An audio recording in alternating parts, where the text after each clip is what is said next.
This is the last video for chapter 2, section 6, absolute value equations and inequalities.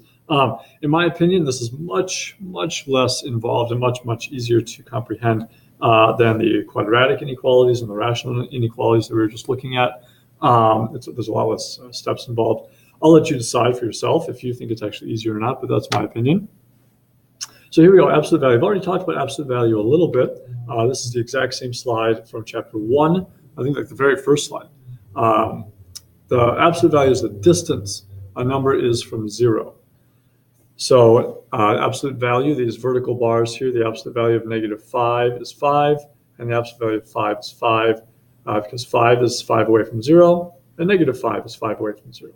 So it's not opposite, it's the distance a number is from 0. So if you were going to solve this equation, you were going to ask, well, what would x, or what could x be? What are the values of x? X could be 5, or x could be -5, because absolute value of 5 is 5, absolute value of -5. So we could have two different results because of what we just looked at here, two different possible answers. We're going to use that same idea to solve more complicated absolute value problems. This says that whatever y minus 2 is, the absolute value of that has to be 5. Well, we just said that whatever's inside of those absolute value bars has to either equal 5 or -5. So x either has to be 5 or -5 because it's in between those absolute value bars. Same thing here.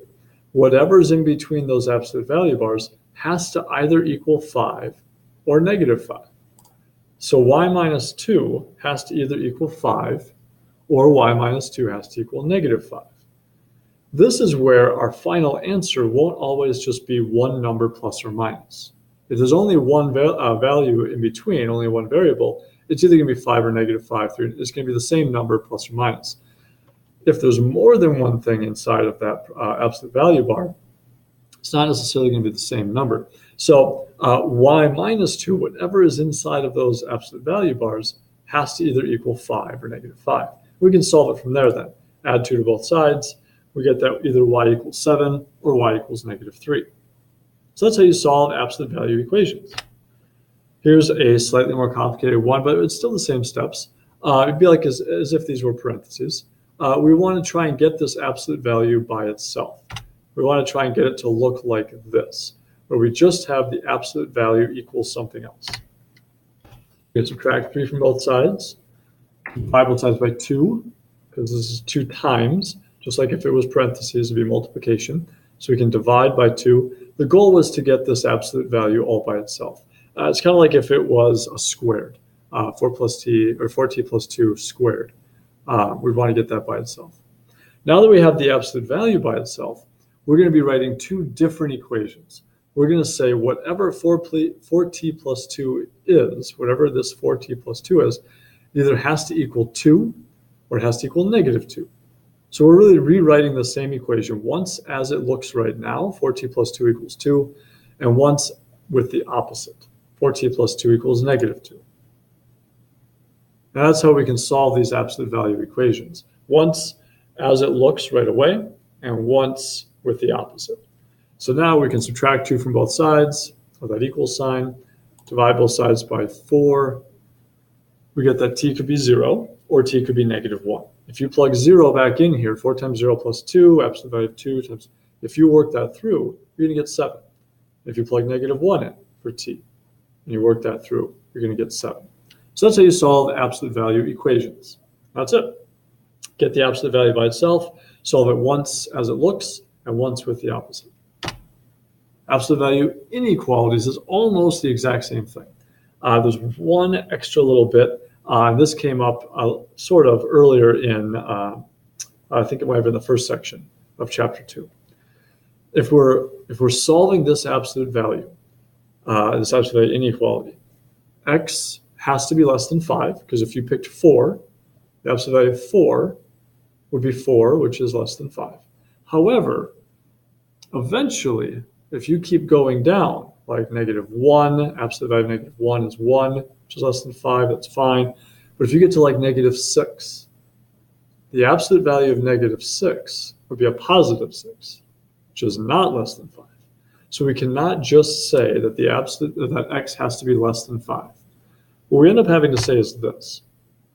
X has to be less than 5. That if it's bigger than 5, it won't work. Or x has to be greater than -5. You could even say this as an and if you really wanted, I guess. I put an or there, but x has to be less than 5 and x has to be greater than -5. It has to meet both of those requirements. This surely almost should say and. I went with or, I think, because all these other ones were or. But solving an absolute value inequality, really what it ends up being is you're going to solve it once as it looks. X is less than 5. That was one of our solutions. And then you're going to solve it once with the opposite. We're going to use a -5, but we're also going to flip this sign around. With the equal sign, it didn't matter. You flip around the equal sign and it's still an equal sign. So the equal sign, it doesn't matter. We still did the opposite though, 2, -2. With the inequalities, we're going to take the opposite of the number, but we're also going to flip that inequality sign around. Because again, if you use -6, it wouldn't work. So solving this absolute value inequality, we have x minus 8 is greater than or equal to 2. So I'm going to solve it once as it sits. X minus 8 could be greater than or equal to 2. And I'm going to solve it once with the opposite. X minus 8 could be less than or equal to -2. Let's solve those then. So I'm going to add 8 to both sides. X could either be greater than or equal to 10, or x could be less than or equal to 6. And in this case, it would have to be an or, because you can't have a number that's both greater than 10 and less than 6 at the same time.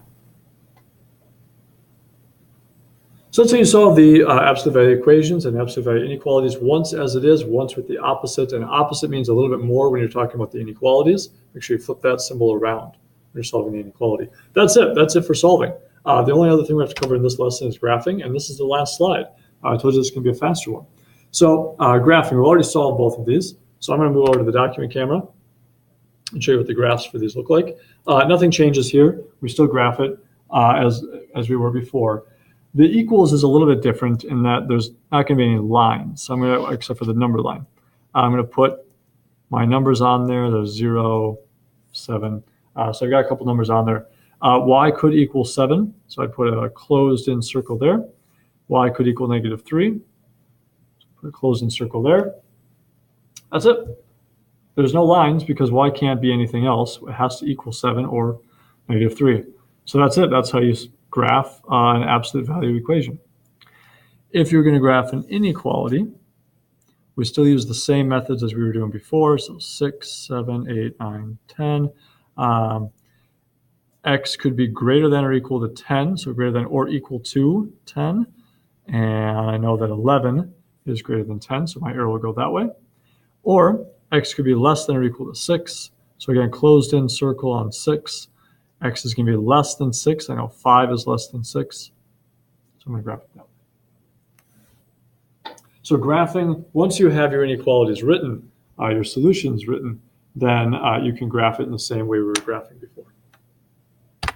That's the end. That's chapter 2. Good luck on the test. Please email me with questions that you have before you take the test. Make sure that you are prepared.